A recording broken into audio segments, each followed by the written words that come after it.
પર્વતભાઈ બોલાવે તમે. આમને કહું છું. તારું નામ પર્વત છે લા? રસ્તામાં આવતા બમ્પર જેટલો છે નામ પર્વત રાખ્યું. વાહ ક્યાં બાત છે. પર્વતભાઈ આપણા મહેમાનોનું લિસ્ટ તૈયાર થઈ ગયું. ભાભી 300 જણ થાય છે. માત્ર 300 જણા? આપણે ઓછામાં ઓછા 500 લોકોને બોલાવવાના હતા ને. ભાભી આખો મેળો ભરવો છે. દે ભાભી 50 માણસ તો હું પણ લેતો આવીશ. Punjabi, Chinese, south Indian. આપણે ગુજરાતી જ બોલાવા છે. અરે ભાભી મેન્યુ ની વાત કરું છું.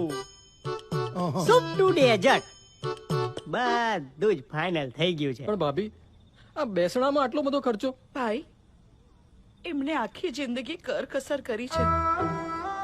હું એમની પાછળ કોઈ કસર નથી મૂકવા માંગતી. પણ તો ભાભી આપણે ડીજે વાળાને બોલાવી લેવા છે. એ બનતા એ છોટા પેપ્સી શું માડ્યું તમે લોકોએ? આ કઈ લગન છે અને તારે લાવ્યું પાસ્તા પીઝા ખાવા છે? ભાભી તમે પણ તમને નહીં સમજાય જીગીભાઈ. પર્વતભાઈ તમે શરૂ કરો તૈયારી.